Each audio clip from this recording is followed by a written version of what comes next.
ప్రతి ఉదయం క్రైస్తవుడు ఏ రీతిగా ప్రార్థన చేయాలి, ఏమని ప్రార్థన చేయాలి అనేటువంటి విషయాల గురించి ఈ రోజు ఈ వీడియోలో మనం తెలుసుకుందాం. ప్రియులారా, ప్రభు నామం పేరట మరొకసారి మీ అందరికీ కూడా నా యొక్క శుభములు తెలియజేస్తూ ఉన్నాను. దైవ గ్రంథంలో మనం చూసినట్లయితే కీర్తనల గ్రంథం 5వ కీర్తన, రాజైనటువంటి దావీదు రచించినటువంటి కీర్తన ఇది. అయితే ఈ కీర్తనను మనం చూసినట్లయితే కీర్తనల గ్రంథం అంతా కూడా ఒక హిమ్ బుక్ గా మనం చూడగలం. జూయిష్ హిస్టరీలో మనం చూసినట్లయితే ఒక్కొక్క కీర్తనకి ఒక్కొక్క ప్రాముఖ్యత ఉన్నటువంటి విషయాన్ని మనము గమనించగలం. అయితే ఈ 5వ కీర్తనకి ఉన్నటువంటి ప్రాముఖ్యత ఏమిటి అనేటువంటి విషయాన్ని మనం చూసినట్లయితే దీనిని మార్నింగ్ ప్రేయర్ అని పిలుస్తారు, మార్నింగ్ సామ్ అని పిలుస్తారు జూయిష్ హిస్టరీలో. అయితే ఏంటిది అనేటువంటి విషయాన్ని మనం గమనించినట్లయితే కీర్తనకారుడైనటువంటి దావీదు ఈ 5వ కీర్తనను, ఈ యొక్క పాటను ఆయన రచించినప్పుడు, కంపోజ్ చేసినప్పుడు ఏ ఉద్దేశంతో రచించారు అంటే ప్రతి ఉదయము ఈ కీర్తనను పాడాలి అనేటువంటి ఉద్దేశంతో ఈ కీర్తన రచించారంట. కనుక చరిత్రలో మనం చూసినట్లయితే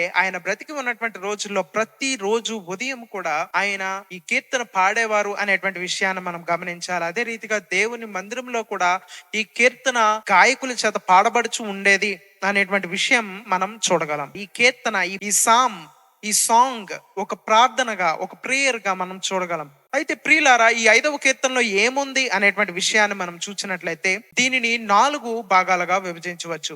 మొట్టమొదటిగా మనం చూసినట్లయితే ఈ కీర్తనలో మొదటి 3 వచనాలు చదివి దాని సారాంశాన్ని మనం చూడగలిగినట్లయితే, నా రాజా, నా దేవా, నా ఆర్ధధ్వని ఆలకించుము, ఉదయమున నా కంఠస్వరము నీకు వినబడును, ఉదయమున నా ప్రార్థన నీ సన్నిధిని సిద్ధము చేసి కాచియుందును అనేటువంటి మాటలను మనం చూస్తాం. ఏంటి వీటి యొక్క మాటల యొక్క ఉద్దేశాన్ని మనం చూసినట్లయితే అక్కడ దావీదు గారే ఒక రాజుగా మనం చూడగలం. ఒక సక్సెస్ఫుల్ కింగ్, ఒక సక్సెస్ఫుల్ రూలర్.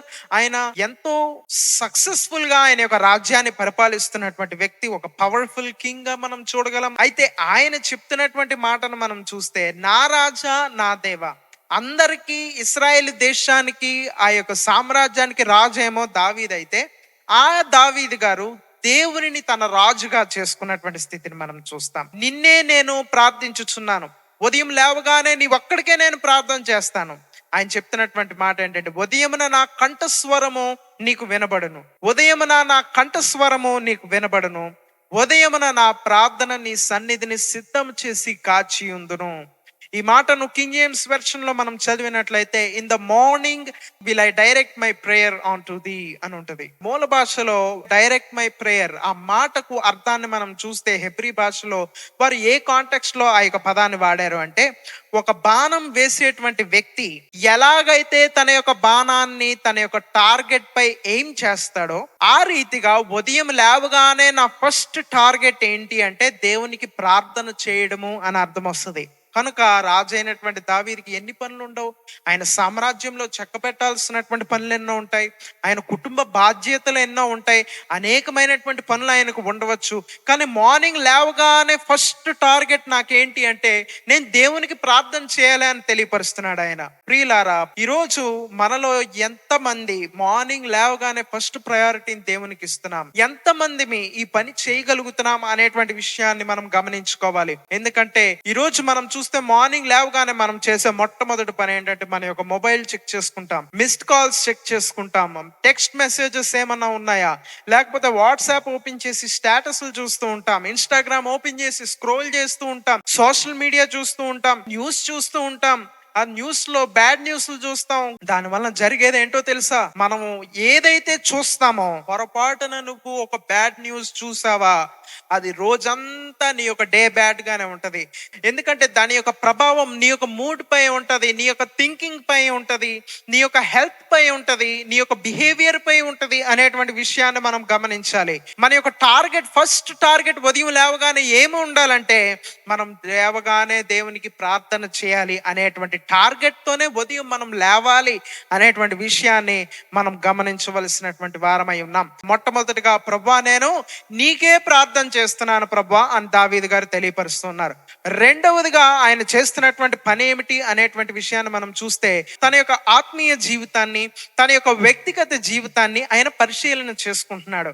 4, 5, 6 వచనాల్లో మనం చదివినట్లయితే ఆయన హృదయంలో దేవుని యొక్క వాక్యాన్ని ధ్యానించి, ధర్మశాస్త్రాన్ని ధ్యానించి, ఏమేమి దేవునికి ఇష్టం లేనటువంటి పనులు ఉన్నాయి, దేవునికి వ్యతిరేకమైనటువంటి పనులు ఏమేమి ఉన్నాయి, అవి నా జీవితంలో ఎక్కడైనా ఉన్నాయా అని ఆయన పరిశీలన చేసుకుంటున్నాడు. ఆ వచనాల యొక్క సారాంశాన్ని మనం చూడగలిగినట్లయితే, నీవు దుష్టత్వమును చూసి ఆనందించు దేవుడువు కాదు, చెడుతనము నీకు అసహ్యము, పాపము చేయు వారికి నీ యొద్ద చోటు లేదు, అబద్ధమాడు వారిని నశింపజేయుదువు, కపటముగా నరహత్య చేయువారు యెహోవాకు అసహ్యులు అని కీర్తనాకారుడైన దావీదు చెప్తున్నాడు. ఒక మనిషి చేయగలిగే తప్పులన్నీ 2-3 వచనాల్లో దావీదు గారు తెలియపరుస్తున్నారు. అంటే ఆయన చేస్తున్నటువంటి పని ఏంటంటే, దేవునికి ఇష్టం లేని పనులు ఏమన్నా ఉన్నాయి, నాలో ఏమన్నా దుష్టత్వం ఉందా, నాలో ఏమన్నా చెడుతనం ఉందా, లేకపోతే నాలో నేను ఏమన్నా కపటంగా బిహేవ్ చేస్తూ ఉన్నానా, లేకపోతే నాలో ఏమన్నా అబద్ధాలు ఉన్నాయా, నాలో ఏమన్నా మోసాలు ఉన్నాయా అని అతని యొక్క జీవితాన్ని ఆయన పరిశీలన చేసుకుంటున్నాడు అనేటువంటి విషయాన్ని మనం గమనించాలి. ప్రియులారా, ఈరోజు మనందరి యొక్క జీవితాల్లో కూడా ప్రార్థన అనగానే ఉదయం లేవగానే మనం ప్రార్థన ప్రారంభించండి అంటే, మన అవసరాలు, ప్రభువా నాకు అది కావాలి, ప్రభువా నాకు ఇది కావాలి, ప్రభువా నాకు అది ఇవ్వు, ప్రభువా నాకు ఇది ఇవ్వు అని ప్రార్థన చేస్తాం. కానీ మొట్టమొదటిగా అవి కాదంట. బైబిల్ని బట్టి రాజు అయినటువంటి దావీదు యొక్క జీవితం నుండి మనం నేర్చుకోవాల్సింది ఏంటంటే, మొట్టమొదటిగా దేవునికి ఫస్ట్ ప్రయారిటీ ఇవ్వాలి. రెండవదిగా, నా జీవితంలో నేను ఎక్కడైనా పొరపాటు చేస్తున్నానా, నా యొక్క జీవితంలో ఎక్కడైనా ఎవరినైనా మోసం చేస్తున్నానా, నా యొక్క జీవితంలో ఎక్కడైనా నేను కపటంగా బిహేవ్ చేస్తూ ఉన్నానా. నరహత్య చేయడం అంటే వెళ్ళి వారిని హత్య చేయడం కాదు.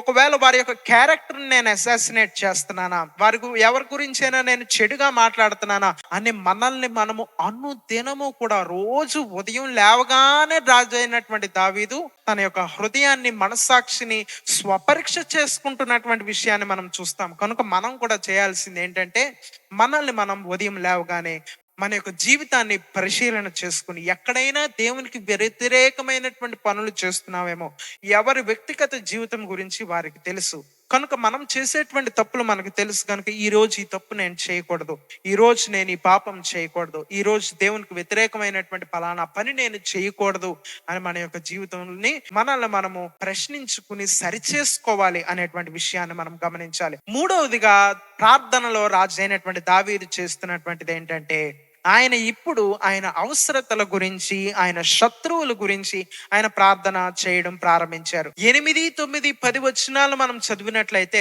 దానిలో సారాంశం ఏమని ఉంటదంటే, యెహోవా నా కొరకు పొంచి ఉన్నటువంటి వారిని బట్టి నీ మార్గమును నాకు తెలియపరచు ప్రభువా, నీ నీత్యానుసారమును బట్టి నన్ను నడిపించు ప్రభువా అని ప్రార్థన చేస్తూ ఉన్నారు. నా కొరకు పొంచి ఉన్నటువంటి వారు అంటే, ఆయన యొక్క రాజ్యంలో, ఆయన యొక్క జీవితంలో, చరిత్రలో మనం చూస్తే అనేకమైనటువంటి శత్రువులు, ఆయన చుట్టూ ఉన్నటువంటి రాజ్యాలన్నీ కూడా ఆయనకు కొన్ని శత్రువులు ఉన్నారు అనేటువంటి విషయాన్ని మనం తెలుసుకోగలం. అదే రీతిగా మనం చూసినట్లయితే, ఆయన కుటుంబంలోనే ఆయన నమ్మినటువంటి వారే కొంతమంది శత్రువులుగా మార్చబడిపోయారు. చుట్టూ శత్రువులు ఉన్నటువంటి పరిస్థితి ఆయన యొక్క జీవితం. కనుక ఆయన చేస్తున్నటువంటి పని ఏంటంటే, ఆయన శత్రువుల గురించి ప్రార్థన చేస్తూ ఉన్నారు. ప్రియులారా, మూడవదిగా మనం చేయాల్సింది ఏంటంటే, ఉదయం ప్రార్థన చేసినప్పుడు మన యొక్క శత్రువులు అంటే శత్రువులనే కాదు, కానీ మన యొక్క జీవితంలో మన కొరకు కొన్ని కష్టాలు పొంచి ఉంటాయి, కొన్ని వేదనలు మనకి పొంచి ఉంటాయి, కొన్ని ప్రమాదాలు మనకు పొంచి ఉంటాయి, కొన్ని వ్యాధులు పొంచి ఉంటాయి, కొన్ని డేంజర్స్ మనకి పొంచి ఉంటాయి. కనుక వాటి గురించి మనం ప్రార్థన చేసుకోవాలి.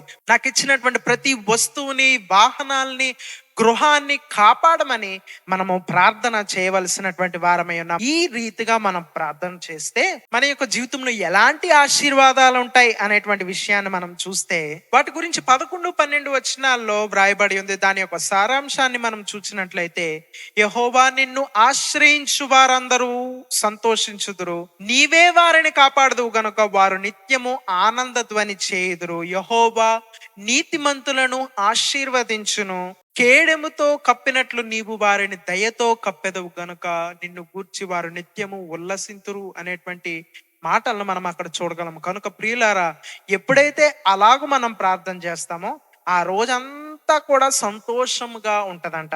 ఆ రోజంతా దేవుడు ఆశీర్వదిస్తారంట మనల్ని. ఆ రోజంతా దేవుడు వారిని ఆయన కేడెముతో కప్పినట్లు, a shield of love, shield of protection, ఆయన షీల్డ్ తో మనల్ని కప్పుతారంట, మనల్ని ప్రొటెక్ట్ చేస్తారంట అనేటువంటి విషయాన్ని మనం చూస్తాం. మనకు కూడా రోజంతా సంతోషంగా ఉండాలి, రోజంతా హ్యాపీగా ఉండాలని మనకు అనిపిస్తూ ఉంటది. అలా చేయాలి అంటే మనకి ధనం ఉన్నంత మాత్రాన హ్యాపీనెస్ రాదు, మనకి కంఫర్ట్ అండ్ లగ్జరీస్ ఉన్నంత మాత్రాన మనకి సంతోషం రాదు. కానీ మనము ప్రార్థన చేసి మొట్టమొదటి క్షణాలు రోజులో దేవునికి మనం ఖర్చు పెట్టినట్లయితే ఆ రోజంతా దేవుడు నిన్ను ఆశీర్వదిస్తారంట. ఆ రోజంతా దేవుడు నీకు నాకు సంతోషాన్ని అనుగ్రహిస్తారు అనేటువంటి విషయాన్ని మనం గమనించాలి. కనుక ప్రియులారా, మొట్టమొదటిగా మార్నింగ్ లేవగానే మన ఫస్ట్ టార్గెట్ ఏమై ఉండాలంటే దేవునికి మనం ప్రార్థన చేయాలి, మన ప్రార్థన దేవునికి చేరాలి అనేటువంటి టార్గెట్ తో మనం ఉండాలి. రెండవదిగా మనం చేయాల్సినటువంటి పని ఏంటంటే మన యొక్క జీవితాన్ని మనం ప్రశ్నించుకోవాలి. నా జీవితంలో దేవునికి విరుద్ధమైనటువంటి పనులు నేను ఏం చేస్తూ ఉన్నాను? ఒకవేళ అవి ఉన్నట్లయితే ఈ రోజు నేను అవి చేయకుండా ఉండులాగను నాకు సహాయం చేయండి ప్రభా అని ప్రార్థన చేసి మన యొక్క జీవితాన్ని సరి చేసుకోవాలి. మూడవదిగా మనం చూస్తే మన యొక్క అవసరతల కొరకు మనం ప్రార్థన చేయాలి. పొంచి ఉన్నటువంటి అపాయాల కొరకు, ప్రమాదాల కొరకు మనం ప్రార్థన చేసుకోవాలి. ఆ రీతిగా మనం ప్రార్థన చేసినట్లయితే ఆ రోజంతా దేవుడు మనల్ని ఆశీర్వాదంతో, ఆయన యొక్క బ్లెస్సింగ్ తో ఆయన నింపుతారు. అటువంటి ధన్యకరమైనటువంటి జీవితం ఆ పరిశుద్ధాత్మ దేవుడు మనందరికీ అనుగ్రహించును గాక. God bless you all.